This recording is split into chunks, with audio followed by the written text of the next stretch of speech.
আমি ভোটারদের কাছে অনেক কৃতজ্ঞ, অনেক ধন্যবাদ যে শত হুমকি ধুমকির মাঝেও আমি যে এলাকায় যাই স্বতঃস্ফূর্তভাবে জনগণ আমার কাছে নেমে আসে। আপনারা জানেন, আপনাদেরকে আমি প্রতিদিনই বলি যে প্রতিদিন আমার কর্মী নেতাদেরকে গ্রেফতার করছে। প্রতিদিন আমার কর্মীরা পোস্টার লাগাতে পারে না, একদিক দিয়ে পোস্টার লাগে, আরেক দিয়ে পোস্টার কেটে নিয়ে যায়। গতকালকেও আমার আদাবর থানায় পোস্টার লাগানোর সময় 2 জনকে গ্রেফতার করা হয়েছে গত রাত্রে। এইভাবে করে আমি সরকারকে বলবো, এগুলো করে জনগণকে থামানো যাবে না। আজকে কর্মী আমাদের মা বোনেরা যারা নেমে আসছে, মহিলারা যারা নেমে আসছে, বিভিন্ন পর্যায়ে তাদেরকেও হুমকি ধুমকি দেওয়া হচ্ছে। আমি বলবো যে আমরা একটা সুষ্ঠু নির্বাচন চাই, শান্তিপূর্ণ নির্বাচন চাই। আমার সেই নির্বাচনের লক্ষ্যে নির্বাচন কমিশন ভূমিকা গ্রহণ করবে এবং কোনো কর্মী গ্রেপ্তার হবে না। শান্তিপূর্ণভাবে যাতে সবাই অংশগ্রহণ করতে পারে, আমরা সেই সুযোগটা চাই।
সারাদিন তাদের শিশুমার ভোট দিন, গণতন্ত্রের তাদের শিশুমার ভোট দিন।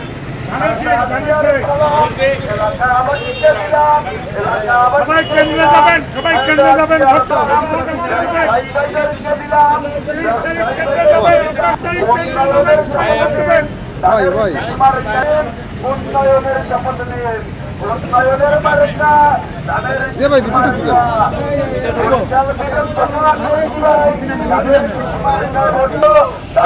শিশুমার ভোট দেবো।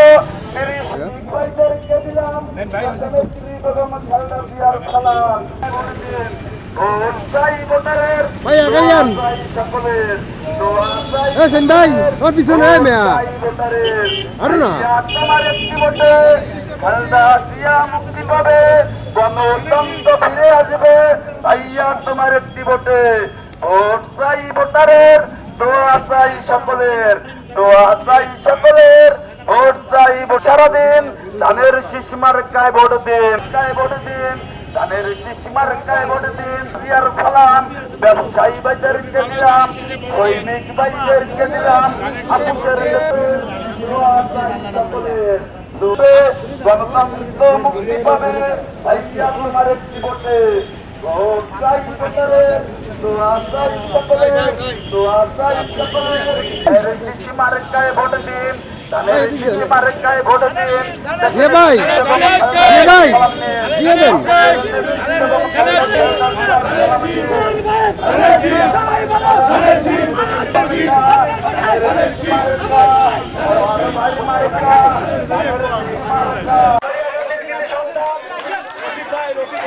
সরকার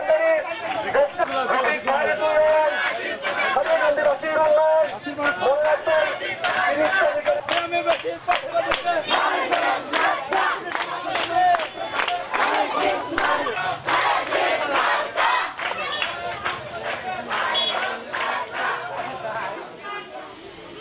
জেলার সাবেক সিনিয়র সহ-সভাপতি সেক্রেটারি সাধারণ সম্পাদক শহীদুল নবী সালাম,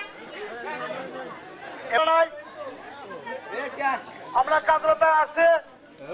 আমরা জানি আগামী 30 তারিখে আমরা এই কাজলার যে সেন্টার বিপুল ভোটে আমরা বিজয়।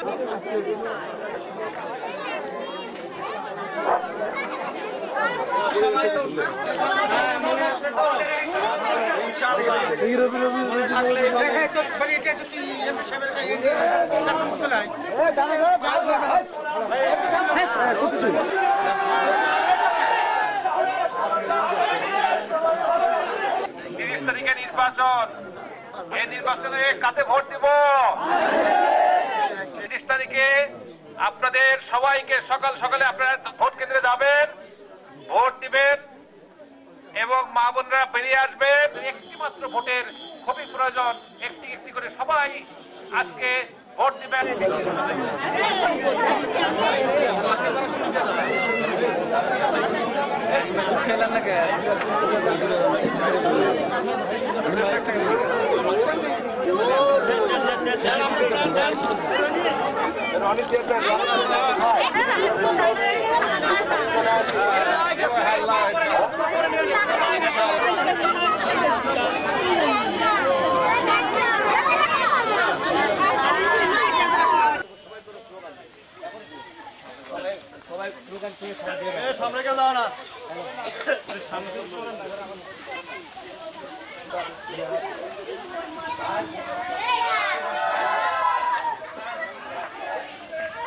এখানে লেভেল প্লেইং ফিল্ড বলতে যেটা বোঝায় সেটা কোনো কিছুই নাই। এখানে আমাদের আপনি জানেন যে কয়েকদিন আগে আমাদের পরশুদিন আমাদের অফিস পুড়িয়ে দিয়েছে, তার আগের দিন সোনাতলাতে আমাদের বালুয়া ইউনিয়নের অফিসে তারা নিজেরা দরজা অফিস দখল করে, আওয়ামী লীগের দখল করে, সেখানে ককটেল রেখে পুলিশ দিয়ে সেই ককটেল দখল করে ককটেল দেখাইয়ে তারা আজকে একটা কেস দিয়েছে।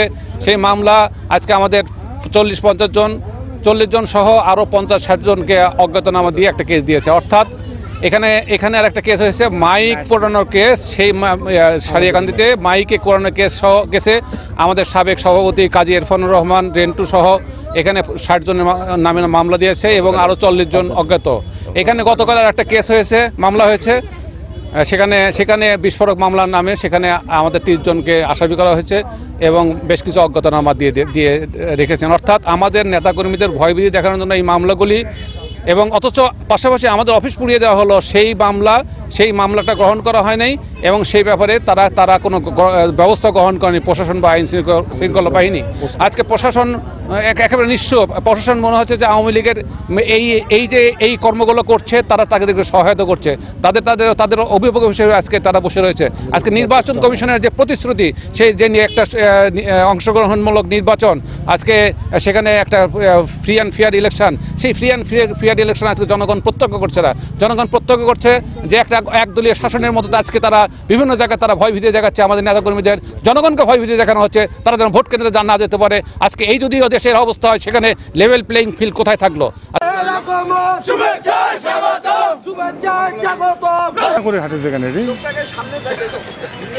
স্লোগান তো না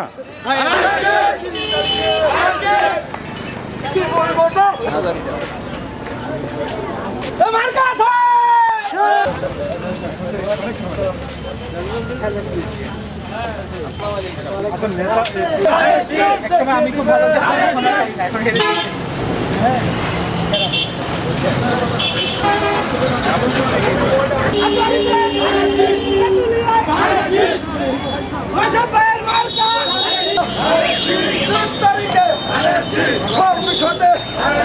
পাঠিয়ে যাবো।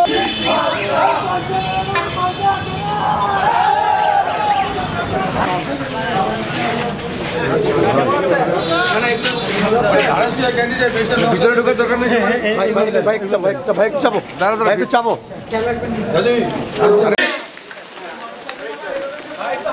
মার্কা কি আছে?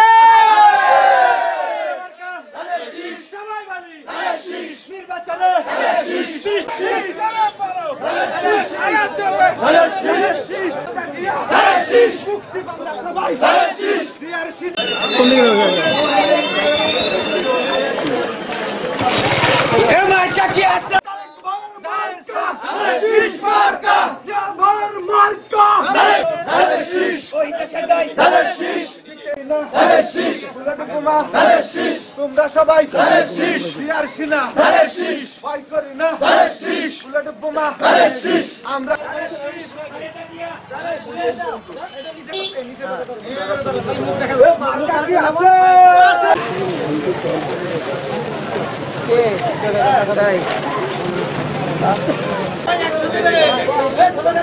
মার্কা কি আছে